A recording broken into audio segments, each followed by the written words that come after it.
You've probably heard that you need to borrow money to make money, that debt is necessary if you're going to grow your business, and that every great business understands that debt is just leverage. But you've been lied to. From the Ramsey Network, this is the EntreLeadership podcast, where we help business leaders grow themselves, their teams, and their profits. I'm your host, Alex Judd, and today we have the founder and CEO of our business, Dave Ramsey, to set the record straight on why borrowing money is stupid. And as with everything Dave teaches, this perspective isn't one that is just informed by theory. It's informed by experience. Well, in my 20s, I believed what a lot of people believe, that you'd borrow money to make money. I got a degree in finance and the power of leverage and the simplistic formula that if you borrow at one interest rate, 5%, 4%, and you reinvest it and you make 10 or 12%, that you're making the spread. That is simplistic and primitive and wrong, but I believe that. Lots of people quote that to me on Twitter every day, but to show how ignorant I am, that I just don't understand the power of leverage. But I do understand the power of leverage, and I bought $4 million worth of real estate by the time I was 24 and 25 years old, and I bought it right, so I had a net worth of $1 million, which means I only owed $3 million on the $4 million, and I was making a couple $100,000 a year flipping properties and doing things, but leverage is a two-edged sword, and people never talk about the other edge of it. It only works when it works. Borrowing money only works when it works. And so what happened to us was we went broke because the bank called our notes, and we didn't have any liquidity. We didn't have any money. We weren't late on the notes. They just panicked, hysteria, tax climate that we were in, the presidential climate that we were in, and called, looked around, saw I had 90-day short-term notes for flips, and they called them. So we spent 2.5 years losing everything we owned. Well, in that process, I had an existential crisis, that everything that I believed evidently was wrong. Yeah. And so I went through this whole thing of my intellect being crushed and questioning. And as a Christian, I met God on the way up. I got to know him on the way down. And so I started studying biblical finance, and I found the borrower is slave to the lender, and I found 100% of the references in the Bible to debt are negative. And so as a believer, that puts a challenge against your finance degree. Yeah, no kidding. And you go, okay, somebody's wrong and somebody's right, because they're two polar opposites. And you can't just say, well, sometimes. Well, it's not sometimes in the Bible, and it's all the time in the finance classroom. That's right. That you borrow. And so I had to it took me a while. At first, I was in a position and that I just bought it based on my faith. I just said, okay, I don't borrow money. God said don't borrow money. I don't borrow money, period.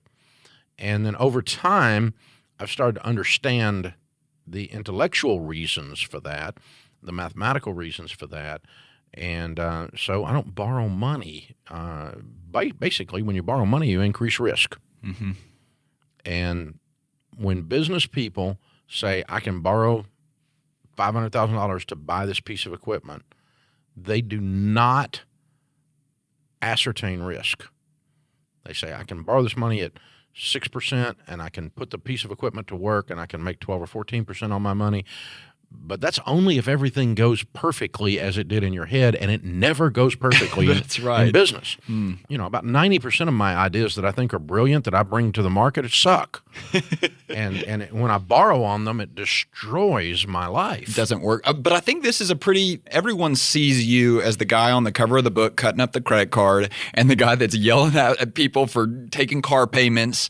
But we don't always address the topic of debt for business. What you're saying is that the same principles apply to how you run your business as how you run your personal life. Absolutely. And if you want to look at it through the faith lens, you can't find it in Scripture. If you want to look at it through an intellectual lens, let's actually do real math in a real business case, okay? If you get a finance degree and you get licensed in securities like I have been, and you've been in that world, we know in that world that we do not compare a high-risk mutual fund, apples to apples, with a low-risk mutual fund. Mm-hmm. There is a measure of risk mathematically. It's the height of the valley, the height of the mountain if you graph it. If you see the waves in a graph in your mind right now, the ones that are straight up and straight down have a higher beta. A beta is a mathematical statistical measure of risk, okay? And so we know that you can take the beta, drop it under the line, meaning an inverse mathematical formula, and it's being a little complicated here, okay? But the point is you can intellectually look at this and go, so when you add risk, when you adjust for risk, you can compare these two mutual funds, apples to apples, by putting the beta under the line, inverse relationship. So you're adding risk into your math formula so that you can accurately look at the situation. Most people, 98% of the business cases that EntreLeaders have brought to me, and supposedly sophisticated people who criticize me on blogs, they do not have any measure of risk in their formula. They're not saying, what happens if this happens? What happens if there's a move in the marketplace? What happens if a customer doesn't pay me? What happens if it doesn't sell like I think it's going to sell? And it can be something as simple as a guy borrowing $90,000 to buy a dump truck, and it's going to work out. I'm going to haul a lot of stuff with this dump truck. Well, he can't get loads. Fuel prices go up. Insurance prices go up. He has a wreck. He doesn't think about any of those things. And so he says, I'm going to make money by borrowing money. But there's no mathematical measure of risk in that formula. And when you insert risk into your leverage formula, the benefits of leverage go away. They dissipate. So turns out we can mathematically prove that God was right. Shocking. That's there you go. Good. I mean, that's what it comes down to. So I presented this to a bunch of MBAs at Vanderbilt. I spoke to an MBA group over there, and they were looking at me like German shepherds. Oh, that's what I was going to say. Blew their mind, because nowhere in academia does anybody talk about this. Yeah, it's so, I mean, it is, you use the term all the time on the radio show, it's weird, right? It is not normal. So can you describe what is normal today, crystal clear? What is normal for business with regard to this issue? 38% of small businesses are operating their line of credit on their credit card. That's insanity. That's not just stupid. That's insanity. The rest of businesses have assumed, and they've believed these things. It takes money to make money. OPM, other people's money. Everybody borrows money in business, Ramsey. You just don't understand. And all this whining and rationalization that some of you listening to this are doing. You're pitiful. You're just pitiful. And so bottom line is this: if you will grow slower and with organic cash, you will stay in business. And you will grow your business steadily over time. You will make more money, and you will not take 5 steps back. It's kind of like the old game we used to play when I was a little kid, Mother May I. If you didn't ask permission to take steps forward, you got to take penalty steps back. And when you borrow money, you get to take penalty steps back. You add volatility to your life. You add anxiety to your life. You add stress to your life. And you know, the number one reason businesses fail in America today is cash flow problems. Cash flow problems are caused by 2 things: mishandling your taxes and debt. What do you say to the person that sits back and they say, well, you're sitting in a $70 million building, a $250 million organization, 900 team members, easy for you to say? That's how I got here. Started on my card table. Shut up. Yeah, so we were debt-free from the beginning. Is that correct? I've never borrowed a dime on this, ever. And it has cash flowed everything we've done. We leased that other building over there 19 years ago, and I took a lease option on a $5 million building. I had never seen $5 million. There was no chance I was ever going to be able to option that. I had a 5-year option to buy that building, and we leased 2 of the 4, or 1.5 of the 4 floors, and took options also, first right of refusal, so we could grow. Yeah. So as other people moved out, we moved in. Leasing. We were a tenant. We don't borrow money. And about the time we filled that building up and ran the rest of the tenants out, we were coming to the end of that 5 years, and I just, God, if you want me to have this building, you're going to give me the money, because I don't borrow money.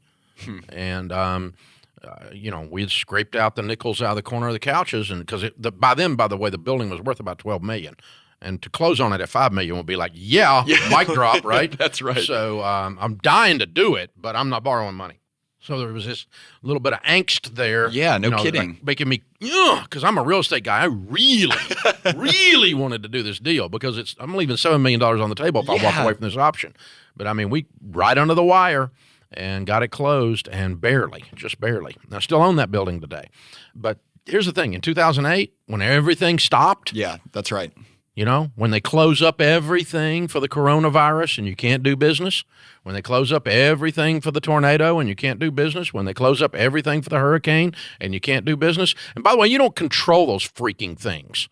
Those are outside variables that come at you. The only thing you can do is be ready when they get there. And the way you're ready when you get there is you don't have any payments. Very difficult to go bankrupt when you don't have any debt. That's right. Was it a decision from day one? Like, did you know when you were starting the business, we are a debt-free business and we will be like that from the beginning of time? Or how did that decision progress? Because I'd gone broke and I was starting from nothing, and I had adopted these biblical financial principles. I don't borrow money, which would mean that my business doesn't borrow money because I would have been borrowing the money. So just because you walk it over there and put it under a business hat doesn't mean it's not any different. 98% of the people listening to this podcast, when they say I have business debt, that's a lie. You personally signed that. That's right. You personally guaranteed it. You have personal debt that you call business debt. And so they're held personally liable for it. Absolutely. Absolutely. Unless you've got a $20 million, $30 million company, there's no banks loaning you money to that business. They're loaning you and mama money, and they're taking a second mortgage on your dadgum house, SBA loan, right? That's right. This is what's really going on. Okay, and so you had decided that you were not going to go into debt to build this business. Can you speak to the value of having that decision made from the beginning? Yeah, once you've got your values in place, most of your decisions are already made. You just have to figure out how to live in that world then. Because what happens from that day forward to this day, this morning, I've got a project I want to do. I don't have the money to do today. Right before I walk down here to do this podcast, I'm looking at a deal.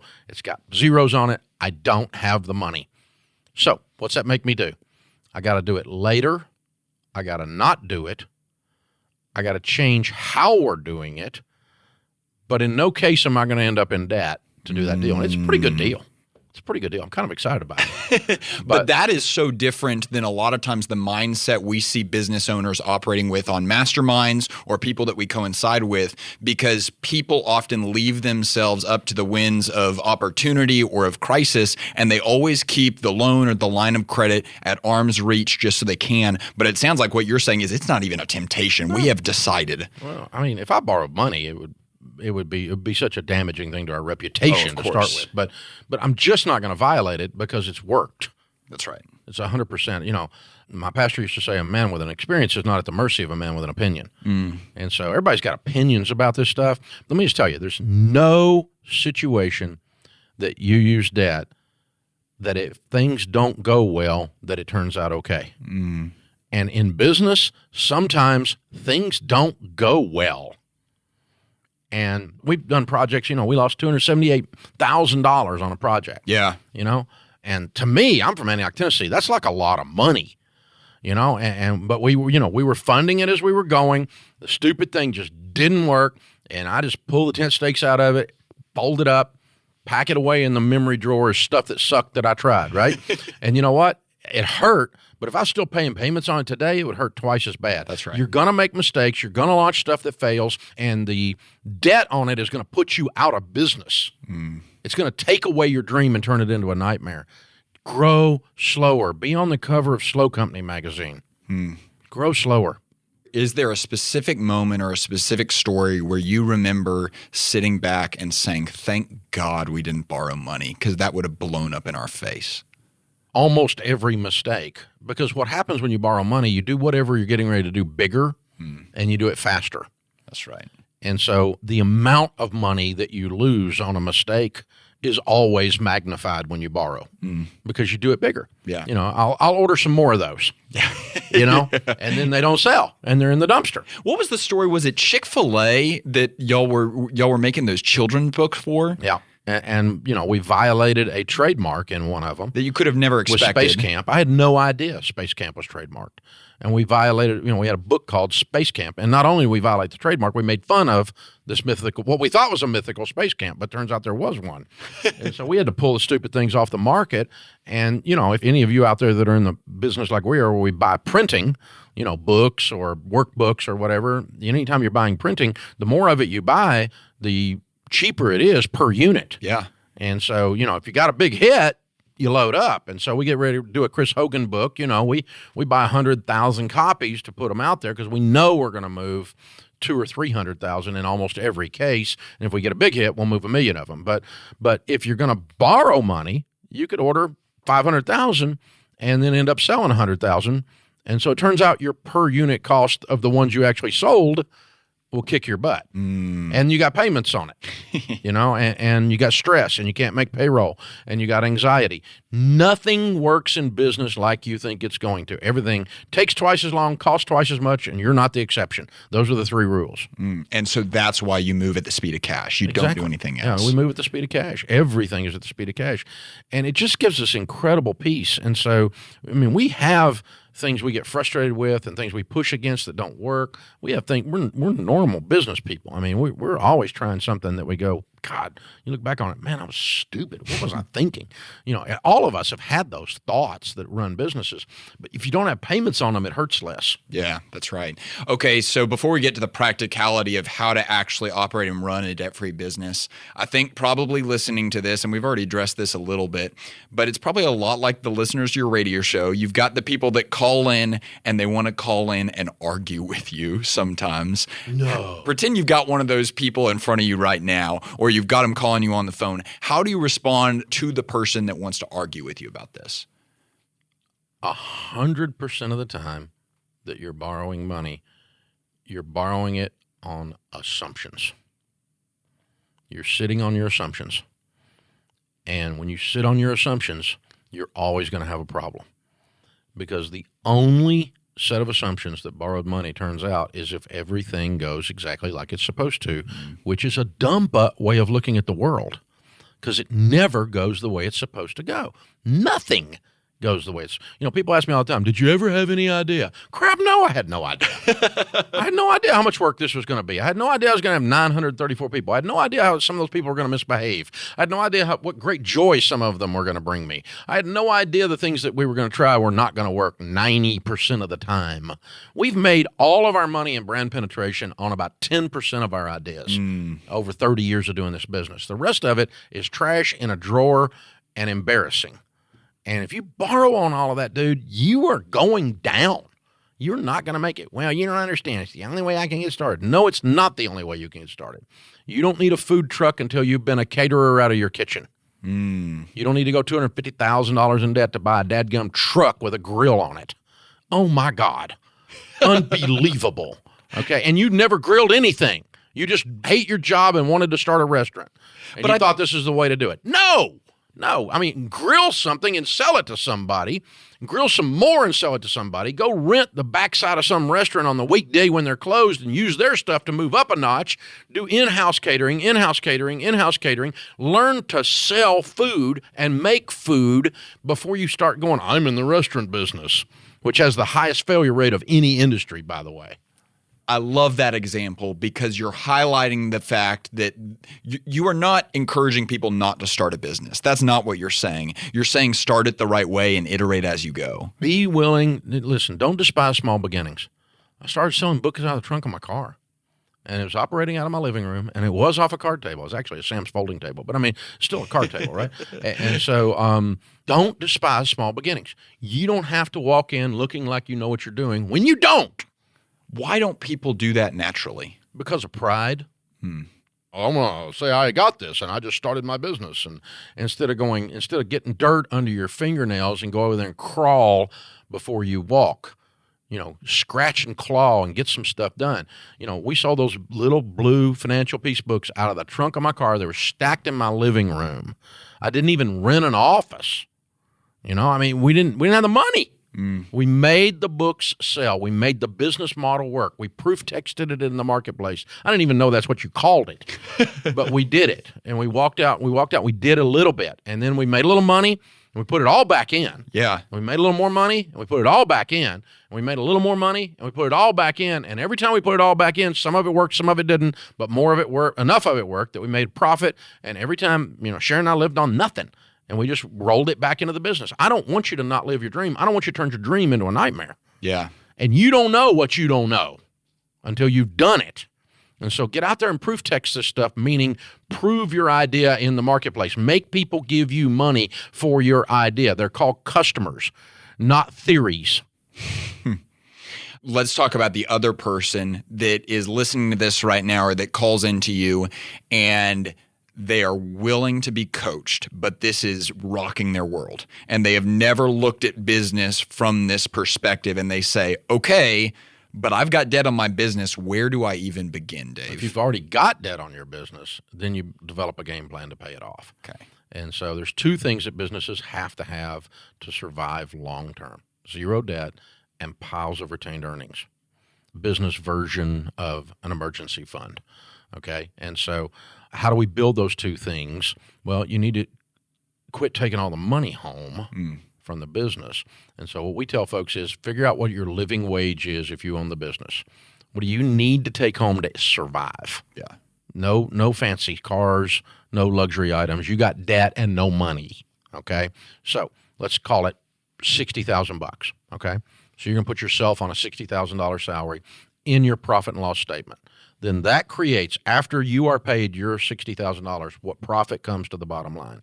When that profit comes to the bottom line, put the lion's share of it on debt and some more of it over into retained earnings. So let's say you paid yourself $60,000 and this month $10,000 came to the bottom line. Put 8 of it on the debt and put 2 in the bank. Okay. 80-20 or 70-30 or 85-15. Some ratio like that. 90-10, I don't care how fast you want to get out of debt, but put the bulk of it on the debt and yet still save some money. That's different than we teach with the debt snowball. That's not rice and beans and rice necessarily. Well, it is because you're not really taking any luxuries out of the business. Because a lot of people are used to living a little higher on the hog out of the business. And you cut that back to where you can alleviate this, in quotes, business debt that you personally signed for by hammering it with the lion's share of the profits. Meanwhile, you're setting aside some cash. Now, what's that cash do? That cash gives you you become your own credit line. So when there's a flex and there's a problem and a receivable doesn't come in, you can make payroll. Mm-hmm. And you can use that cash to buy stuff that you used to go into debt to buy. Okay. And so we're funding out the other side so we can keep growing the business and keep the business surviving with that retained earnings portion, that $2,000 out of $10,000, the other $8,000 thrown at the debt, and then beat that debt up. And a lot of businesses are out of debt in 3 or 4 or 5 years that way, even if they got millions of dollars of debt. I've seen it done lots of times. I had a friend that had a big new car dealership in a major city. It was a big operation, and he became convicted in his spiritual walk that the Bible said don't borrow money. It wasn't Dave Ramsey talked him into it. In other words, it was God. And so he just said, out of every car we sell, here's what our margin is, and we're going to set aside this much. And pretty soon he looked up, and half his floor plan was cash. The other half was financed, and a little bit at a time. And, here's what's interesting. He started buying differently. He was buying a little more aggressively from the manufacturer. He's keeping too much stuff on the lot that didn't turn well. And he started being very selective when he started using his own money for his inventory. And his inventory got smarter, plus his inventory didn't cost anything because he didn't have interest cost on that inventory. It makes you a better business person. It makes you think. When you spend your money instead of the bank's money, you are more diligent. Every one of us are. That's right. Okay, so you talked about retained earnings and setting some of that aside every single month. What are you looking at in terms of operating expenses to feel really, really good about having that emergency fund for the business? I think if you could ever get it there, it'd be awesome to have 6 months of cash. Yeah. If you had 6 months of operating cash, you'd be cash flush. We have never gotten there.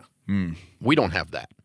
Because we grow so fast that the nut we're trying to crack is bigger. You're trying to constantly catch up. I've got millions of dollars in retained earnings, but I don't have 6 months to operate a $200 million company in retained earnings today. I wish I did. It'd be a lot of money. But, we've got several months. But every time we think we're about to get there, the size of what we're doing increases, payroll mainly. We're hiring 300 people a year. So it's hard to catch up with. That adds to what the monthly number is, right? That's right. 6-month number. So we've always grown faster than we've grown retained earnings, but we've grown retained earnings respectably so that we don't get in trouble if there's a freeze in the economy temporary due to something. Mm-hmm. It seems like a lot of times where people get trapped by this idea that I need to take out a loan or I need to get a line of credit is between those stages of business. So we talk about treadmill, pathfinder, trailblazer, and a lot of times people will be on their stage and they'll plateau and they think that the answer to get to the next stage is, I need more cash flow, I need more money, and it's got to come from the outside. I see it 3 times. One is there. I see it at the treadmill when you're starting. That's right. You're starting. I can't start. You Yeah. can't start with nothing. Everybody knows that. Which is absolute crap. I did it, so shut up. That's right. So, you have to have this piece of equipment or you can't operate. Yeah. Bull. Okay. Rent it, outsource it, figure it out as a treadmill. The second time is when you're on that stage and you feel like you've plateaued, you feel like you're stuck. Yeah. And what you have there is not a finance problem. You have a business model problem. Explain that. What got you here won't take you there, is what the problem is. You've been doing it this way and it got you to this point, but you're going to have to break it before it's broken. And you're going to have to change the way you're looking at this. Is there a different way to deliver? Is there a different vendor? Is there a different pricing model? Is there a different collections process that you're going to use to change your cash flow problems? You can get to a certain point, but at a certain volume, then you've always got to shift your business model. We've shifted ours around here 28 million times, it feels like. All we do is change stuff because we just you bump up against a ceiling, and the way you're doing it, analog instead of digital, the way you're doing it, it can't get any bigger logistically. You just can't get it done. An example, a simple example of that. Okay, let's say when I first started, I was doing one-on-one coaching. Yeah. Now, there's only so many hours in a day. So if I'm charging $200 an hour, I fill up all my hours 6 weeks out. That's all you can make. That's it. I hit a plateau. And so I got to borrow money to hire people. Maybe not. Maybe I need to diversify my product line. Maybe coaching's not the only thing. Maybe I need a class and some books. And maybe I need a broadcast process that actually makes money. That's what happened to me. That's right. I went from coaching to those things in the early days because I hit a ceiling with the business model, the way it was designed. I had logistical analog blocks to it, and it couldn't scale anymore. What got me there wouldn't take me here. And you have to break it. You have to look at that. The other thing I see is, and this is the most dangerous of the 3. Yeah. And I see it all the time, and you guys do in coaching as well. Everything's going along, and you look pretty smart, and you are pretty smart, and you're doing the stuff the way we're talking about doing it. And here comes the dream deal. That's the right. biggest customer in the world, and I can triple my business with this one customer. And it will never come around again. This is my only shot. If I miss this, it's like, the clouds opened up, right? The sunbeam came down, and this must be from God. It's not. It's from the devil, okay? I'll just tell you. It's from the devil. It's temptation. It's the temptation of life is what it is. And the only way you can take on this customer is you've got to borrow money to upstage your equipment, 3X of what it is, upstage your payroll, 3X of what it is, and the customer is going to pay you later. They're always going to pay you later. They never pay you up front in order to get this deal done. And you know that because when you go back to them and say, I would really love to do this, but I don't borrow money and I don't have all the equipment I need to pull it off. I can do this and I'll give you a discount over what you're thinking if you will give me a 50% deposit up front, which finances all my equipment to be able to do this. 100% of the time that customer walks away, which means you are getting ready to get screwed. That's right. That's exactly what that means. This deal is getting ready to put a noose around your neck and drag you around, baby. I mean, you were about to have a problem.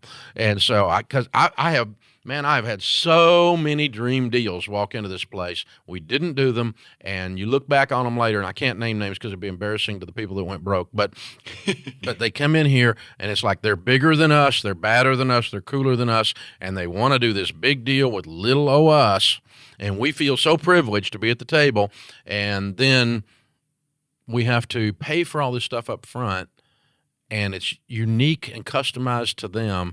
And if it doesn't sell, they get to give us full returns back, which means I eat all of it, which would completely bankrupted me because I would have had to borrow $10 million to put those books into that store or those custom-made kits of whatever into that product line, into somebody else's distribution network, and then they didn't do their job, and we walk away from it, and 18 months later, the dadgum big guy who was cooler than me is broke. And God protected us. We didn't do a bad deal because we don't borrow money. And if we'd had the cash, we might have done the deal. But at least then we would have just lost cash and we wouldn't be out of business.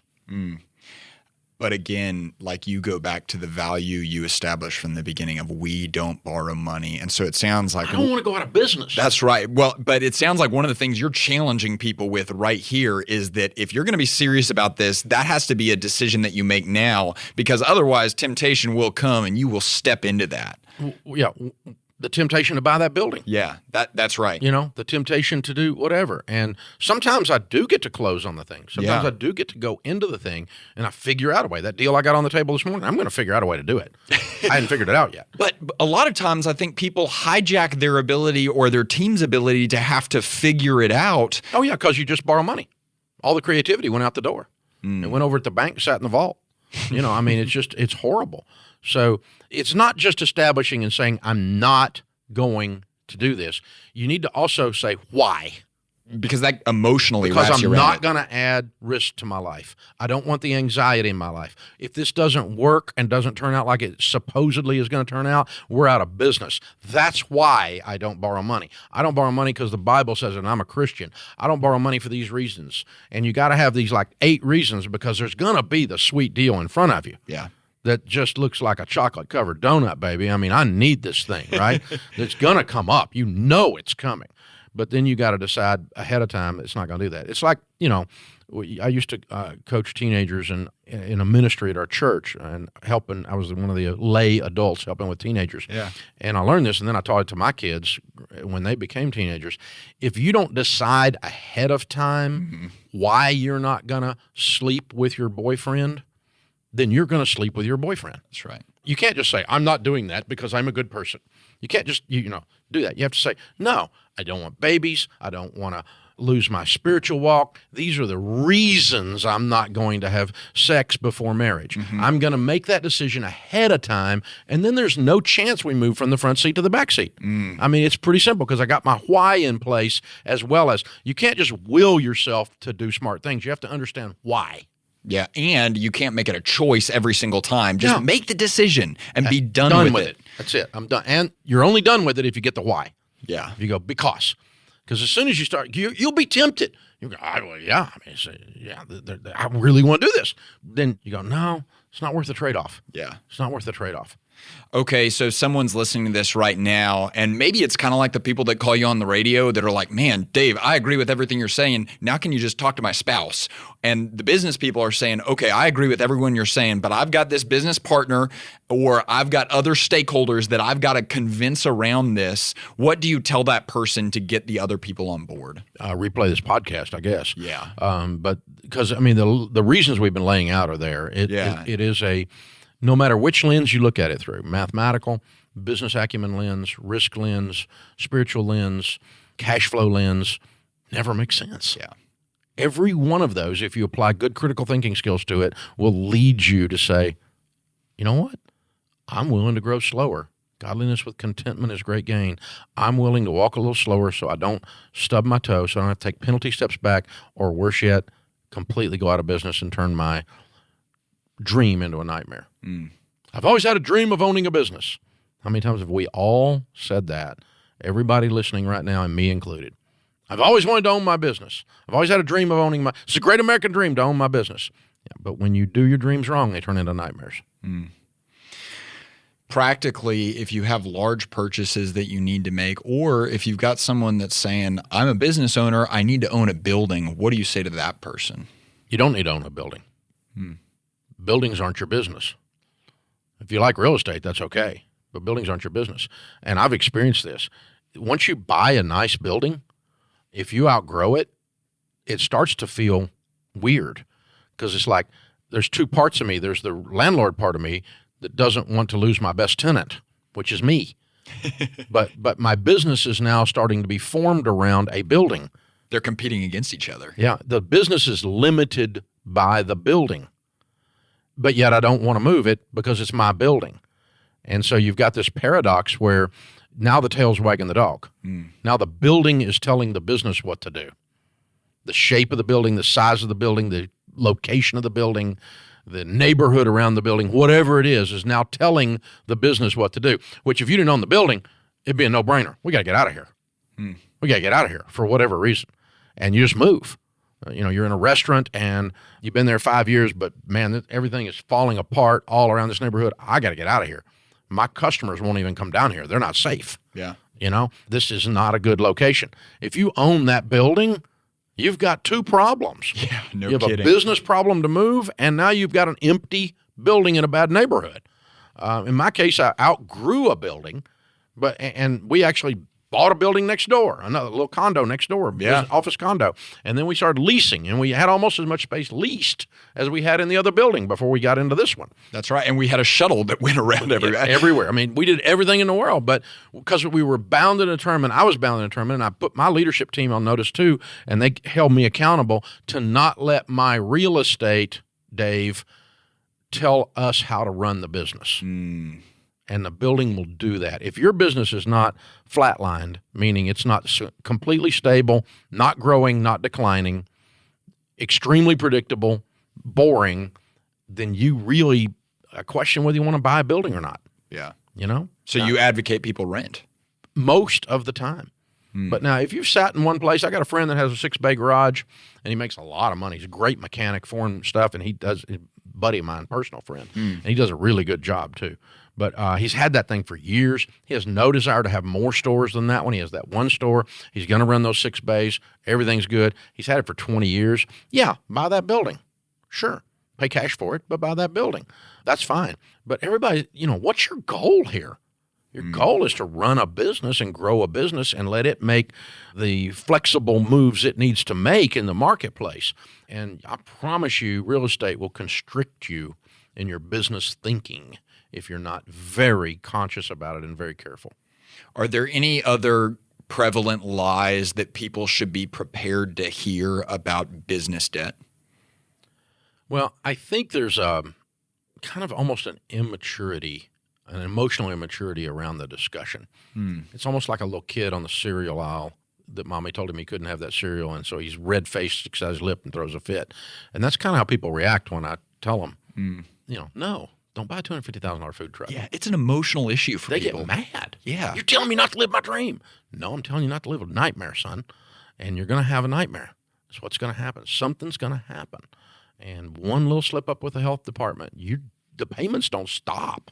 They're not health department contingent. They're not your recipe sucks contingent. They're not I can't find customers contingent. Those payments happen whether you're smart or not, whether things work or not. And the steadiness of that, you've got to be a grown-up and go, okay, I'm going to do this, but I'm going to find a way to do it a little bit slower. I'm going to start humbly. Don't despise humble beginnings. I'm going to deliver stuff. I'm going to be uncomfortable. Blake Thompson and I drove 25 minutes each way for 5 years doing the Dave Ramsey show so that we could use the local radio station's studio. I did not have the cash to build a studio.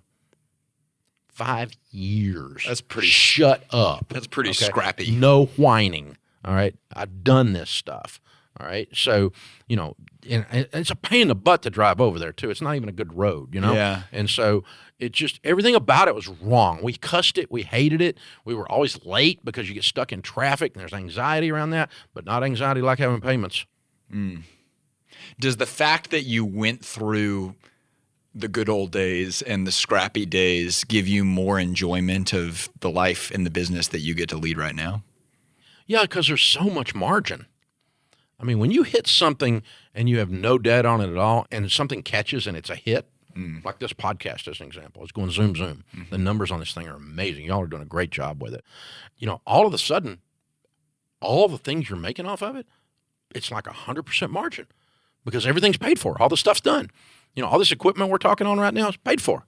So anything we make on this podcast, it's hard to even remember that we've got, I'm probably sitting around $500,000 worth of equipment right now. That's right. Roughly. It's hard to remember that when we go, oh, we just cashed another $100,000 check on that. Ding, ding, baby.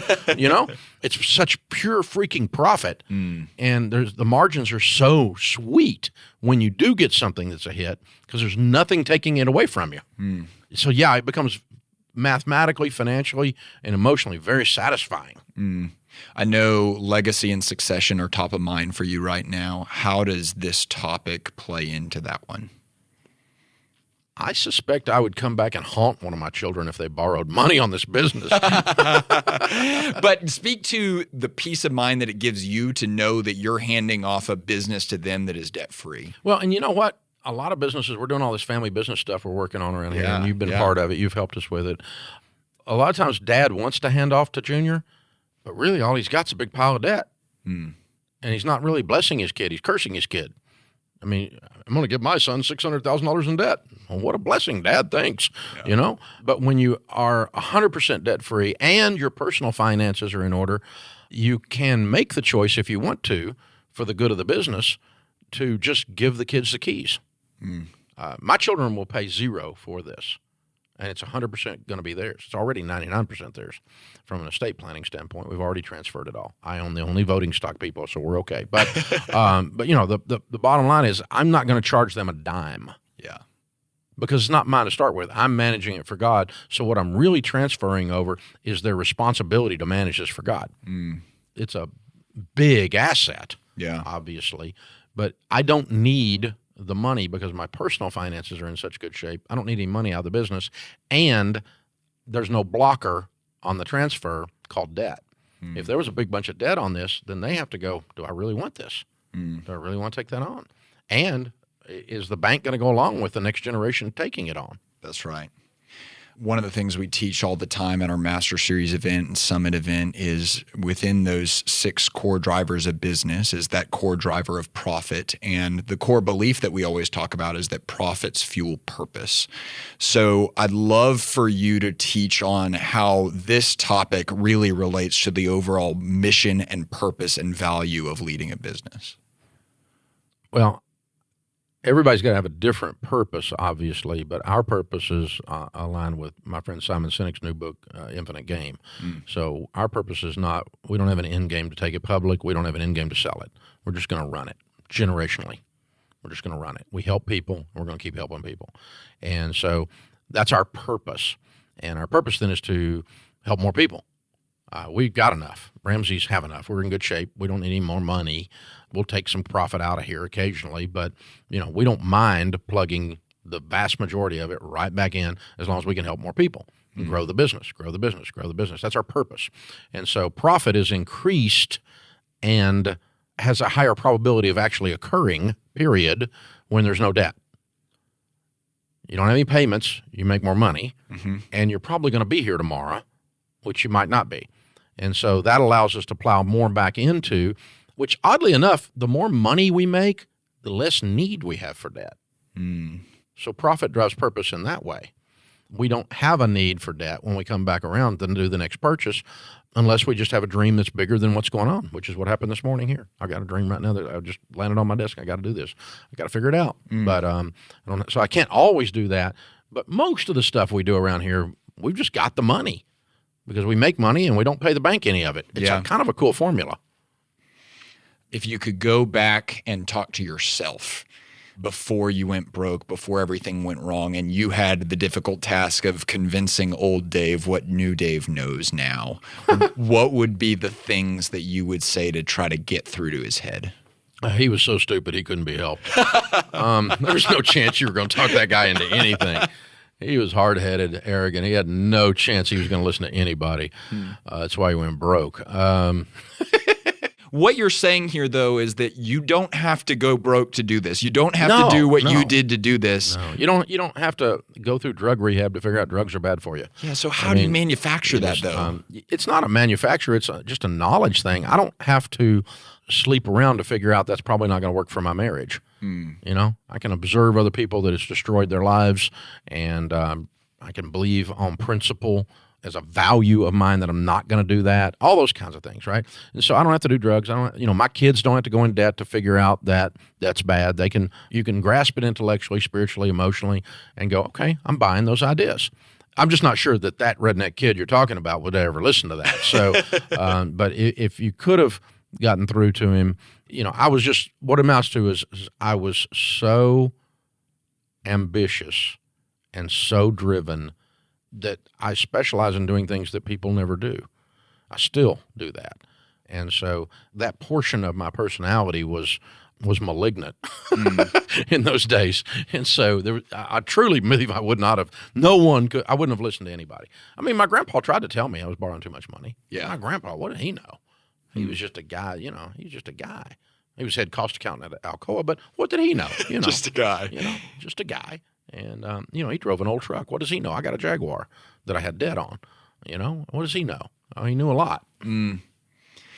Coming back a little bit, you talked to our team, it was probably 2 weeks ago, about how the world right now is a little bit of a wild roller coaster. And certainly that's the case with the marketplace. What is the final word of encouragement you would give to all the small business owners that are out there listening to this podcast?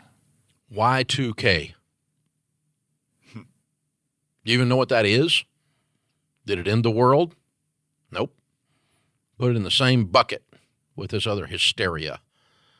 Listen, people who are panicked and people who are drunk make bad decisions. And there's a whole bunch of people out there right now that are both. And so most of them are in Congress. So don't be panicked. Keep a clear head. Calm down. Calm down. Now, here's the thing. When 2008 happens, when actual things hit the marketplace, and some people are going to experience some downturns in business, and some are experiencing upturns in business. If you sell hand sanitizer or toilet paper or cold medicine, you're doing really good right now, Procter & Gamble, okay? But if you sell, if you're in the cruise business or you're in the airline business, you're going to have a hard time. Yeah. And so what happens is, this is a perfect example. This is not something that's in your control. It's not something you could have ever assumed was going to occur when you borrowed money to do this business idea. And anytime stupid is stress tested, it reveals. When everything's going good, stupid can look smart. But when you stress test stupid, it shows up. And that's what these events do. They're stress testing your broken theories about money and borrowing money and having no retained earnings, to where next time it comes around, some people like 2008, they learned their lesson. So this time when there's some kind of mass hysteria out here, then in the marketplace, and people just shut down doing anything for 90 days or 30 days or whatever it is, then you can survive that because you got no payments and you got retained earnings, because the last time it happened, you swore never again. I'm not going to be in a position like this anymore. I don't borrow money. And so the bad news is that stuff like this happens. The good news is it's going to reveal the stupidity that you thought was truth. And you got to stop it. And this is your opportunity to change course right now. This is your wake-up call. And so I think it's awesome because it cleans out stupid. I mean, people that are stupid aren't going to be in business anymore. They're going to be gone. This is going to shut them down. It's what happened to me when I was stupid. Yeah. I mean, the market changed, the banking climate changed, and everything was going good. I was paying all the payments. I was making money. Everybody thought I was a golden child. Everybody thought Dave's so smart.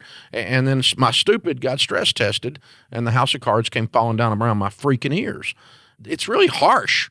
The marketplace is harsh. Yeah. It will flat out bust you in the nose if you leave your nose available. But it's also true. Yeah, it wakes you up. And the trick is to learn from it.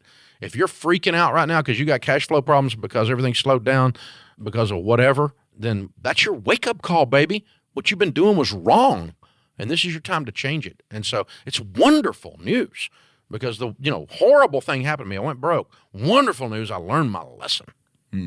Well, Dave, we're grateful for your time. We're grateful for this message and the way it's going to impact small business owners around the country. Thanks so much. Absolutely. My pleasure. So, on that last thought, just popped into my head. Warren Buffett says, when the tide goes out, you can tell who was skinny dipping. That's right. Do you think he's just a little bit passionate about that topic? I'll tell you, I've worked with Dave for 4 years now, and one of the things that I've learned is that he gets passionate about the things that he believes in. And running a business debt-free is something that he deeply believes in because he's experienced the consequences of doing it wrong, but he's also now getting to live in the blessings and benefits of doing it right. And I know that his passion comes from a deep desire to see every single one of you experience those exact same blessings and benefits. And here's the deal. We're really excited about this. Dave is going to be doing a small business hour on his radio program, The Dave Ramsey Show, where he's going to take your questions about running a business debt-free. We have no doubts that this probably riled a lot of you up, and you're probably thinking some thoughts you've never thought before about the operations and logistics of your business. And Dave wanted to open up his time to answer your questions. So if you want to call in and ask Dave a question on the radio program, you can click the link in the show notes to fill out that form, and our team will work with you to get you set up for that conversation.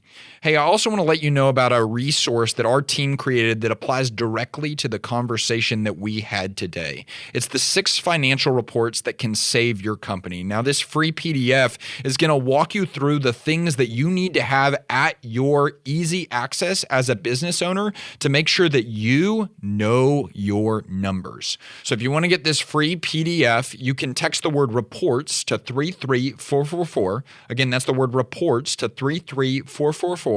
Or you can click the link that's in the show notes. I hope you enjoyed this episode of the EntreLeadership podcast. If you did, please give us a 5-star review and tell your friends to subscribe. For a chance to win a $25 Amazon gift card, you can review this episode by clicking the link that's in the show notes. And be sure to follow us on social media at EntreLeadership. This episode was produced by Tim Hull, and it was edited and mixed by Will Rudder. I'm Alex Judd, and on behalf of the entire EntreLeadership team, thanks for listening. We'll talk with you again very soon.